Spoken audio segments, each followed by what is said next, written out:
What do they try to use as the key? If they think it came from A, what do they use as the key here? It was encrypted with PUB. They are B, they use PRB.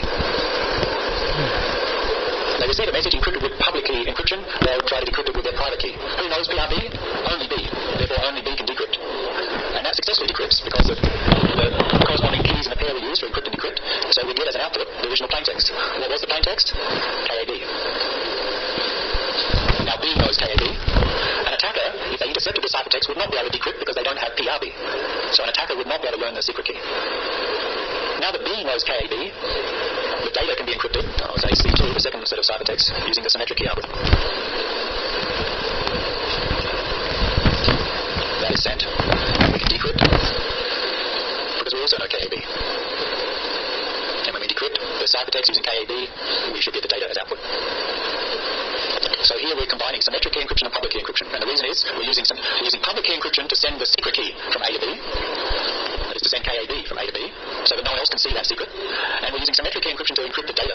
The reason we use symmetric key encryption to encrypt the data is because it's fast. It's faster than public key encryption. So when we have a large amount of data, this will be faster than using public key encryption for everything. So that's a very common way to combine the two techniques.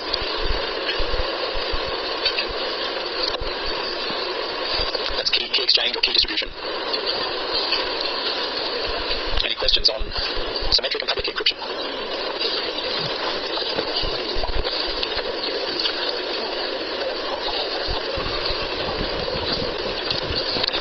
Precise, I should have, when I used the D decrypt function, I should have decrypt key with RSA and decrypt D subscript AES. Right? I encrypted the key using RSA as the algorithm, and I encrypted the data using AES as the algorithm, just as an example of the different algorithms available. Yeah. Any questions before we move on to the hard part? We'll introduce some more complexity in a moment. So make sure we're clear on this, otherwise the next part won't make any sense.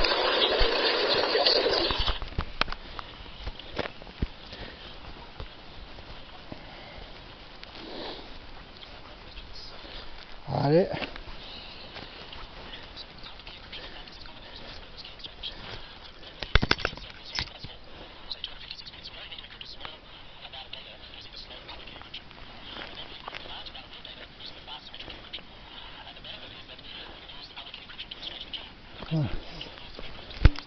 Tehdään There. The attacker could make A think it has the public key of B, but in fact it is the public key of Z. An attack can be successful. A man-in-the-middle attack may be possible. But we'll see that in a later topic when we look at web security.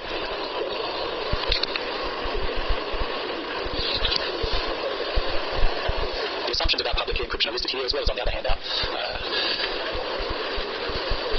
Similar to what we said along the way, that decrypting with the right key will produce the original plaintext and we'll be able to recognize that it's correct. Decrypting with the wrong key, a key from a different key pair, or not the opposing key in the correct key pair, will produce the wrong plaintext, not the original one, and a decryptor will recognize it's wrong. So these are similar assumptions we've made before. Let's look at the remaining topics. There are three topics here: key management, digital signatures, and random numbers. We're going to just focus on digital signatures. What is key management about? Key management is how to get keys from A to B. We just saw an example of key management. How do we get KAB from A to B? We encrypt it with public key cryptography. So that's one form of key management, but there are others. There comes issues of using different levels of keys, master keys, session keys, how long to use keys, and so on. We will not discuss key management in depth today. We will look at it when we come up with passwords a little bit, and maybe when we return to web security, securing access to websites. We'll go through digital signatures, random numbers. How do you generate a random number?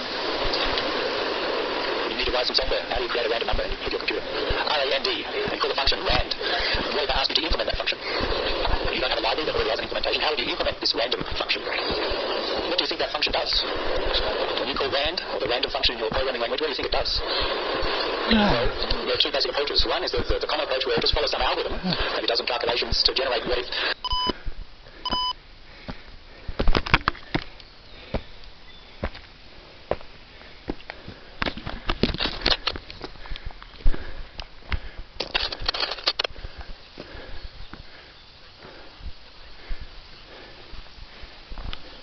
To get started, introduce what we mean by computer and network security, and this lecture will be introducing some terminology, some notations, some concepts that we will use and see applied through the subsequent topics in the rest of the semester. So I've got quite a light introduction to security. Computer security covers many different topics, and because we only have one semester, I select just a subset of the topics that we didn't cover.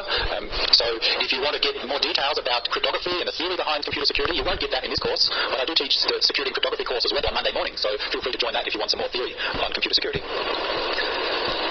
Let's start by giving some definitions of what we mean by computer security, and then introduce some different notation and terminology. So here's a definition of computer security. This comes from a handbook produced by NIST. NIST is a government standards organisation in the US, and they produce a lot of recommendations and standards about computing, including security. And they say computer security is the protection afforded to an automated information system like a computer system, in order to attain the applicable objectives of preserving, so we have some objectives here as we go through, to attain some objectives of preserving the integrity, availability and confidentiality of the information system resources. So a computer system, or generally an information system, has a set of resources, data, hardware, software, and computer security is about trying to protect that information system such that we meet the objectives of preserving integrity, availability and confidentiality. And those are three key concepts of computer security. Integrity is making sure that those resources are not modified in an inappropriate manner. For example, you have a file stored on your hard disk. To maintain the integrity of the file, you want to make sure that no one can modify that file without you knowing. Availability is making sure that those resources are available to the normal users. You're a company, you provide a network or a computer system for your users, and it's part of running a business. They need to access that computer system. That system needs to be available to the users. If, due to some security attack, it becomes unavailable, you can't access a website or a database server, then that's a problem. So that's what availability is about. Confidentiality, often we want to keep information secret. So we want to ensure that data is kept secret. That's what confidentiality is about. So those are three key objectives that you'll see come up in other definitions and other discussions of computer security. Preserve integrity, availability, and confidentiality.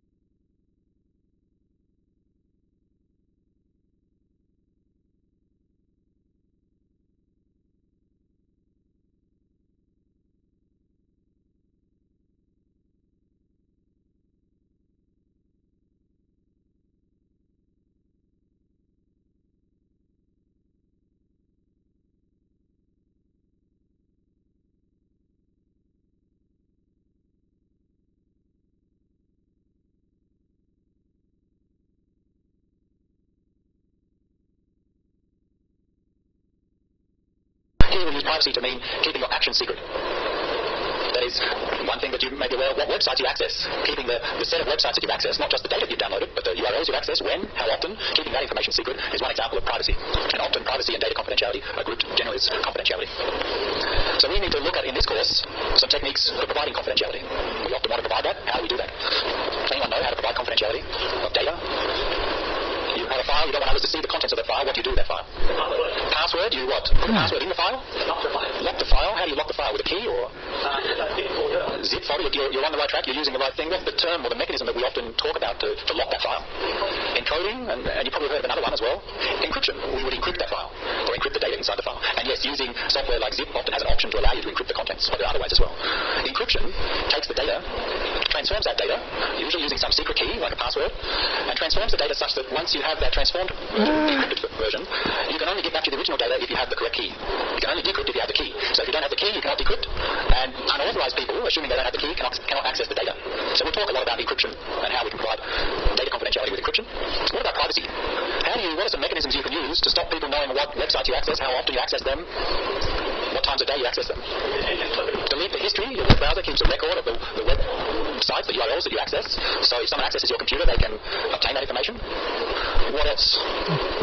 So that's only if people access your computer. But when you access websites, the packets that are being sent between your computer and the web server are going via many intermediate devices, and they may keep a record of which websites you're accessing. Your ISP, Internet Service Provider, may record what websites you're accessing, when. So we need to look at other ways. How could we hide that information from other users? And we'll talk about towards the end of the semester, we'll look at different aspects of web security, virtual private networks, and related techniques for privacy. Integrity is about data integrity, making sure that the data is only changed in an authorized manner. For example, like I said before, you have a file stored on your server, and if someone can access the server and modify the file without you knowing, then our data integrity has failed. We want to prevent that. We don't want changes to happen without or in an unauthorized way. And system integrity is not so much related to the data, the files we store, but the computer system, the hardware and software, make sure it performs it does what it's supposed to do. For example, if we have our computer system infected with a virus or some malicious software, then your software that you normally use, Microsoft Word, for example, may, if it's compromised, may do some unexpected things on your computer. So we'd like to maintain the integrity of the system, the software and the hardware is not compromised, so it doesn't perform in an unauthorized manner. For data integrity, how do we ensure that a file is not modified without us noticing? Or maybe a simple example, an email. I send an email to you. How are you sure that the email that you receive is exactly the same as the email I sent? You send it across the internet. How can we check at the receiver that the data that I sent you has not been modified. Any ideas? You may have heard of, you do it in hard copies, where you can sign the document. Okay? We can use what's called a digital signature. There are techniques using cryptography that allow you, before you send the email, you attach. 行きたかったら行けばいい。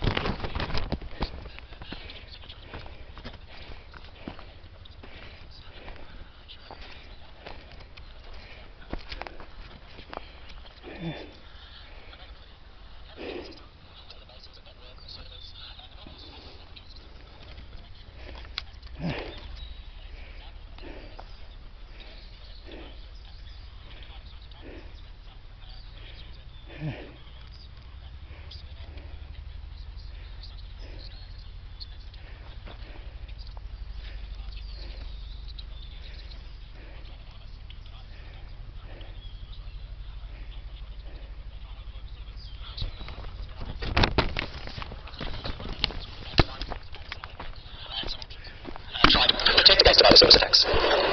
So be aware of the three key security objectives: confidentiality, integrity, and availability. Now some people add others on. So two other common ones: authenticity.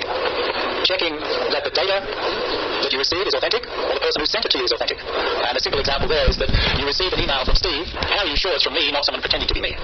So we need authentication such that the receiver can confirm, yes, this email did come from Steve, it didn't come from a student pretending to be me. So that's one aspect of authentication. And we look at techniques for how to authenticate people and data. And accountability is keeping track of things that happen so that we can be sure that events that are taking place cannot be denied, and we can log and detect attacks when they're taking place and take action afterwards to recover. So usually accountability involves keeping a log of what's happened in the past, usually often using some encryption techniques. One example is listed here, is called non-repudiation. And non-repudiation is the service of saying, preventing people from denying that something's happened. That is, you across the internet, you send money to someone to pay for service. What you want to do is to make sure that when they receive the money electronically, they cannot deny they've received the money. You would like to have some method to be sure that if they receive the money, they later cannot come back and say, I didn't get the money, you didn't pay. So non-repudiation is an example of holding the users accountable for what's taking place. One method of doing that is having some form of digital receipt. And there's some other features that fall within accountability. We'll talk in one subject about intrusion detection.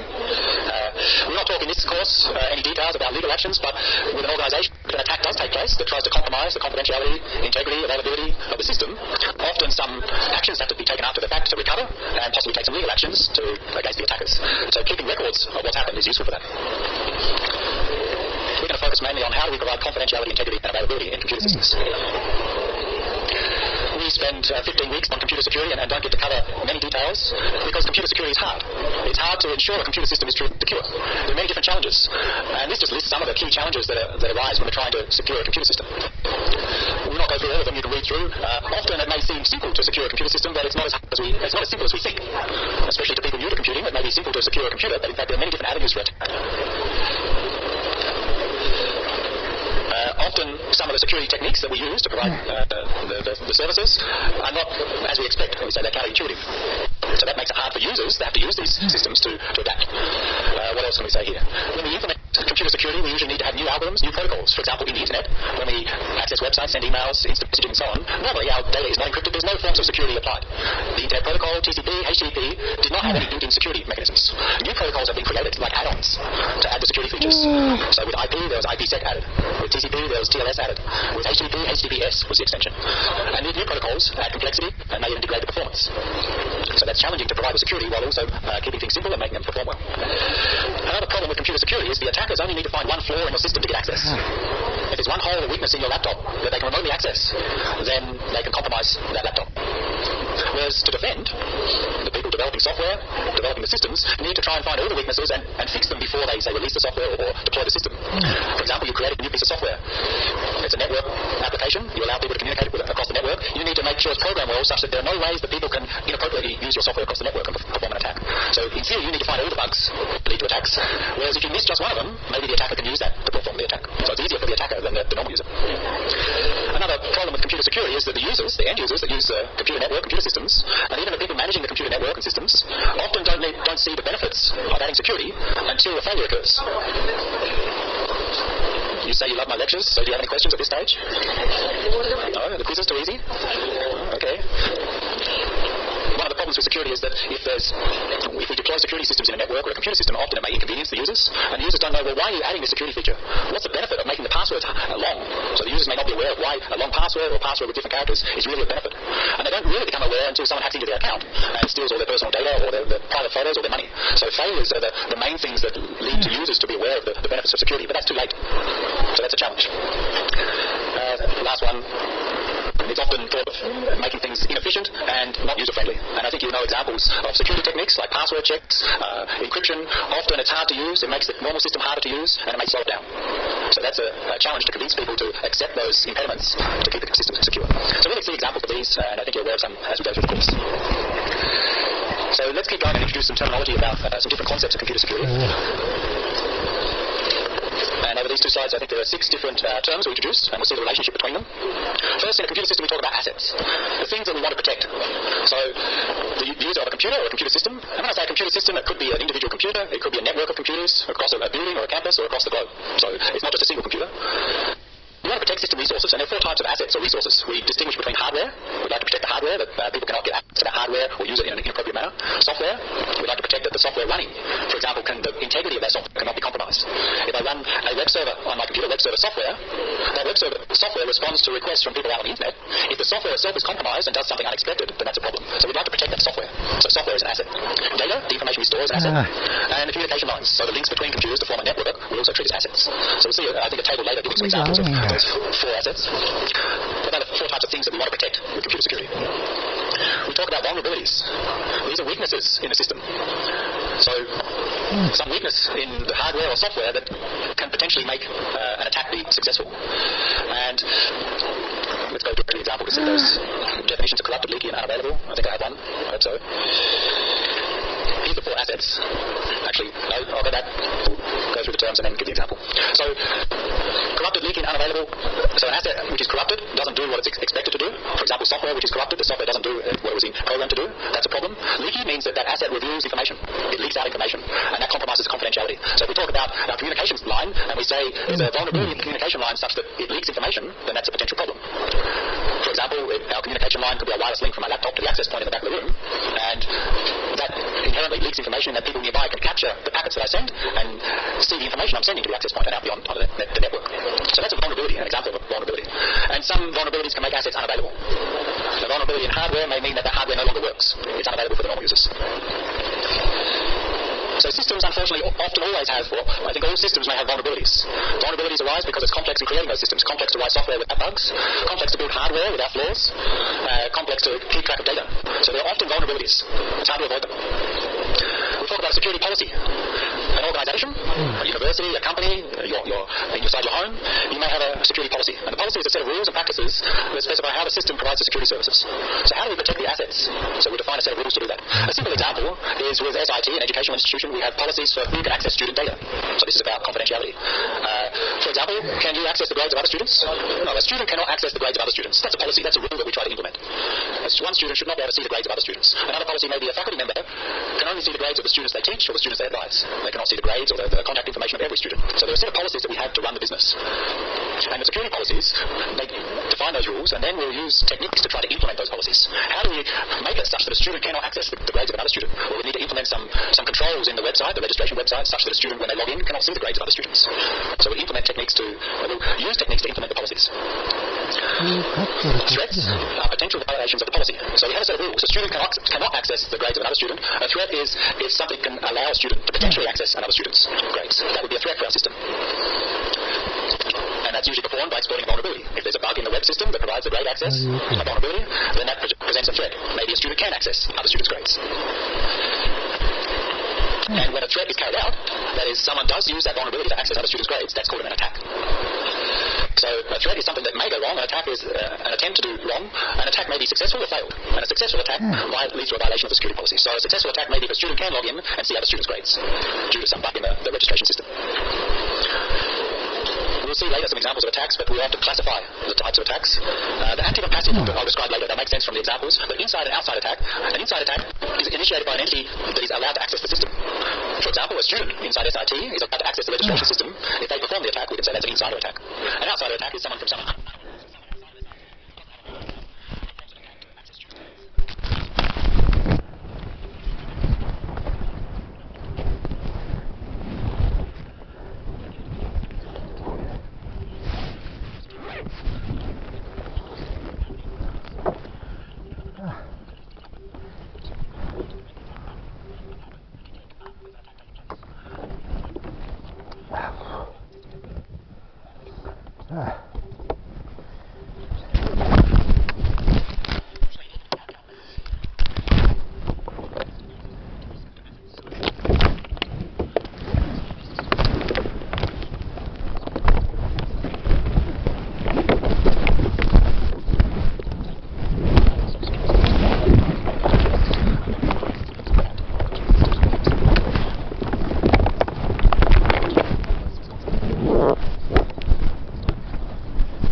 threats and can lead to attacks.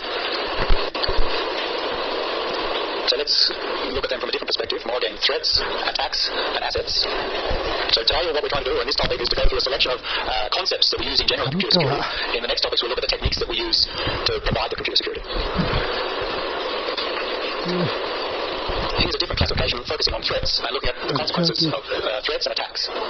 So we distinguish between a threat, and here different notation, a threat action is called an attack. A threat agent is someone that performs an attack as a threat to a system. So the other name for a threat agent may be the attacker, an adversary, a malicious user. What's another name for a threat agent? Did you hear? What do you call someone who breaks into a computer system? What they call? If you hear in the news someone broke into a computer system, what would you call them? A hacker. So sometimes we refer to the threat agent as the hacker. It's just that in some systems, in the past, a hacker was used to refer to people who build things with computers and hardware, so not necessarily a malicious person. In this course, I'll usually just talk about an attacker or a malicious user. Note that in some cases, they don't need to be bad, the attacker. For example, it may be a legitimate operation to attack a computer system, like law enforcement, the police. They perform an attack on a system, they have the legal authority to do so, and they're doing it for good. So when we talk about the attacker, it doesn't necessarily mean they're a bad person. It's just saying that with respect to the computer system, they're the adversary trying to break the security. A threat consequence is what goes wrong, what happens as a result of an action. So people try to give definitions of these, and there's what's called an Internet Security Glossary. You can find it from this link. There's a new version, and it classifies different types of threats and attacks as these sets of unauthorized disclosure, deception, disruption, and usurpation. And it goes through and gives details of them. And if you hopefully flick through a few slides, you'll see that document, or a cut-down version. Let me see if I record it. Yes, if you go to page 25 on your handouts, you'll see I've included the list of these threat consequences from this document. So I want you to read them. I'll not read them all today. I'll just highlight some of them and just explain what it's showing. It's really just classifying threats and attacks, giving them different names.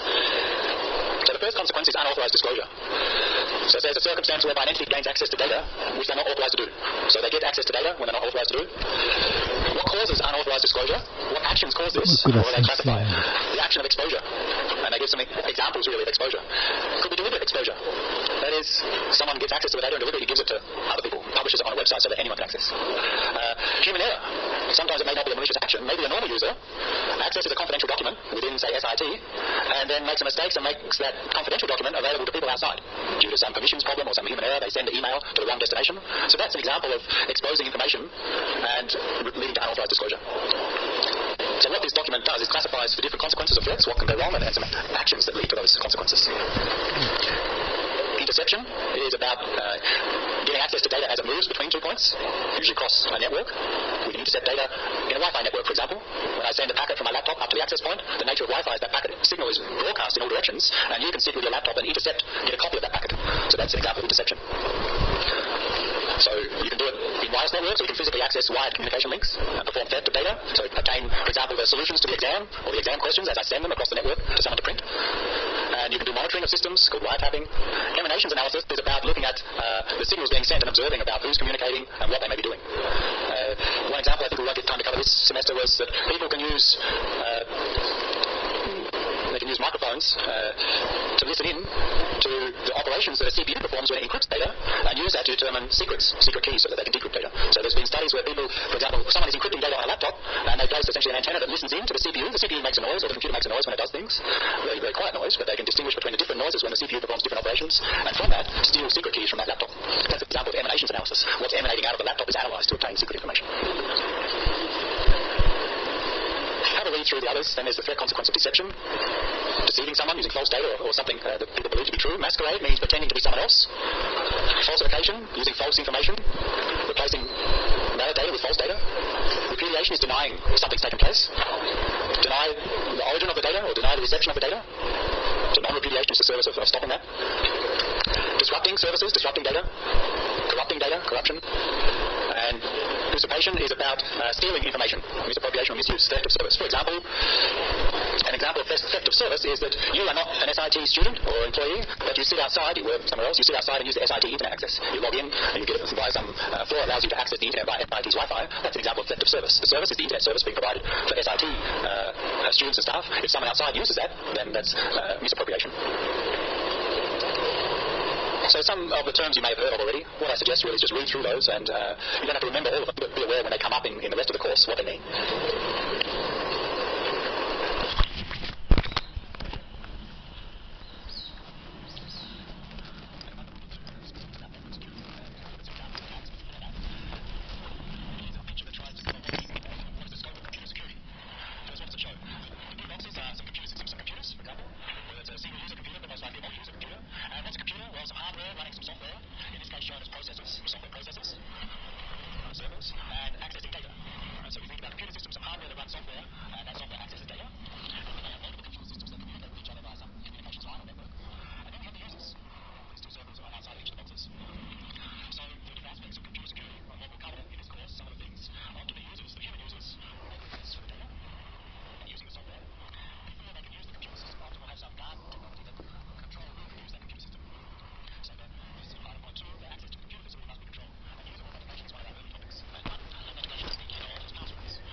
SIT student? Well, we give them usernames and hopefully unique and passwords that only they know. So that's user authentication, and that's one of our topics. Once the user is allowed to access the system, another thing we want to do is we have different pieces of data. We want to control what software can access what data. So we may have access controls on the files. And we'll see some examples of that. We'll look using Linux as operating system example, and we'll look at access control where we set permissions on files. Can you read a file? Who can write a file? Who can execute a file? Some data is sensitive and needs to be kept confidential, so we can use encryption to encrypt the file. So we'll look at some techniques, the different encryption techniques. And when we send data between computer systems, we need to ensure that that data is securely transmitted. So we'll look at some aspects of network security. How do we encrypt data across networks? And how are we sure that who we're communicating is who they say they are? So there are 4 areas of computer security we'll look at in this course. The last one, before we look at network security, this just gives an example of the 4 assets and the 3 security concepts, our objectives of confidentiality, integrity, and availability. And examples of threats against those assets grouped by the concepts. For examples, let's not go through all of them. Our asset data, like files that we want to protect. Confidentiality, if someone can read the data when they're not supposed to, then that's a threat on that data. So a threat on the asset of data is someone can read the data when they're not supposed to. Or analyze which files you're reading and accessing. That's a threat on confidentiality. A threat with respect to integrity is that someone can access the existing files and modify them without us knowing. So that modifies the integrity of the file. Or create new fake files. And the threat on the availability of that data is that the files may be deleted, denying normal users to access the files. So there are threats on the asset of data, and those threats can be against the services of confidentiality, integrity, and availability. So for today, trying to pick up on some of the terminology we use and come back to refer to that as we go through the course. One aspect of security is network security.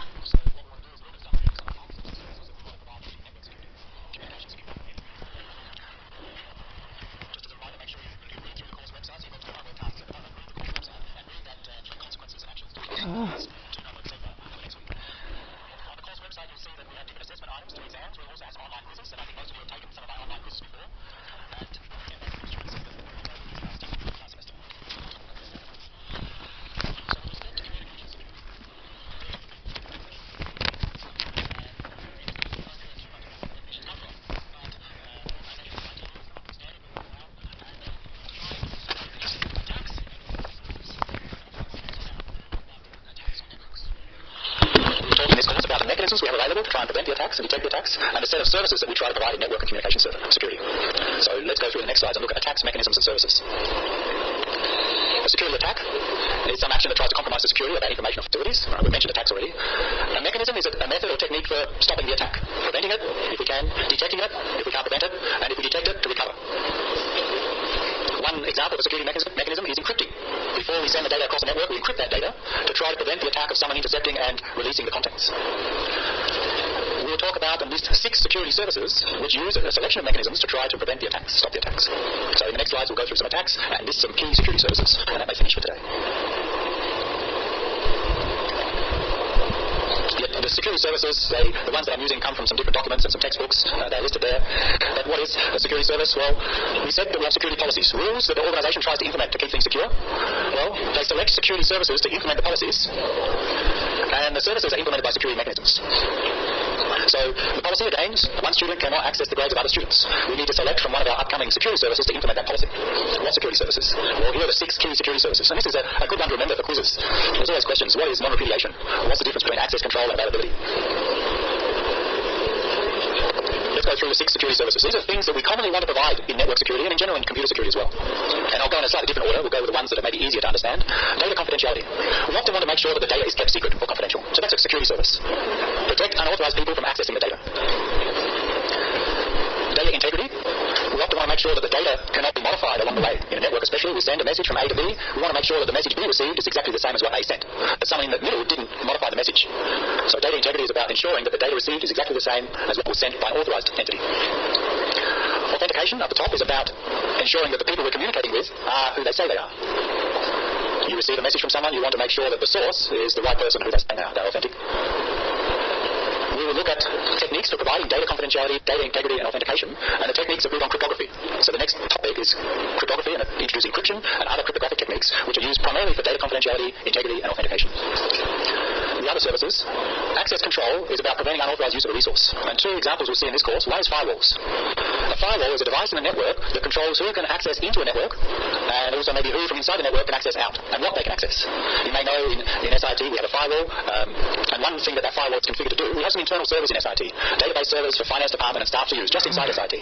So the firewall is set up that is, if anyone outside of the SIT network tries to access one of those internal servers, they're blocked from doing so. So that firewall provides network access control. It may also be configured to stop internal users from accessing outside resources. For example, stop all students from accessing Facebook. So the firewall could be implemented to do that. So that's access control. The other form of access control we'll see an example of is access control on files on a computer. Many computers nowadays are multi-user systems. There's not just a single user that uses the computer, there are multiple people that use the same computer. So when multiple users use the same computer, we want to control who can access which files. You shouldn't be able to access anyone else's files. And some of you may have logged into the ICT server. You have accounts on the ICT server, and access control is used to ensure that one student cannot access the files of other students. We'll look at how that can be done. The last two services. Availability, making sure the system is available and usable. The best way to think of that is from the attack perspective. A denial of service attack is making a system unavailable. And non-repudiation, I've mentioned before, is protecting against people denying something took place. Two main things in the network: protect against people denying that they've sent a message and denying that they've received a message. So that's what non-repudiation is about. In different computer systems and networks, we may select from these services to try to implement. Sometimes we don't care about all of them. So we select the services that we want to provide to our users from that set. And then for those, we use different mechanisms. So the last thing for today, I think, is to look at some examples, some classification of attacks on communication lines or in networks in general. And we'll go through 6 types of attacks. Then they're grouped into 2 sets. So there are 2 attacks which are considered passive attacks, and then 4 attacks considered active attacks. So there are 6 attacks in total. 2 will be passive, 4 active. I will not explain passive or active until after we've gone through some of the attacks. So let's look at the attacks of release message contents, traffic analysis, and the 4 down the bottom. And then we'll compare passive versus active.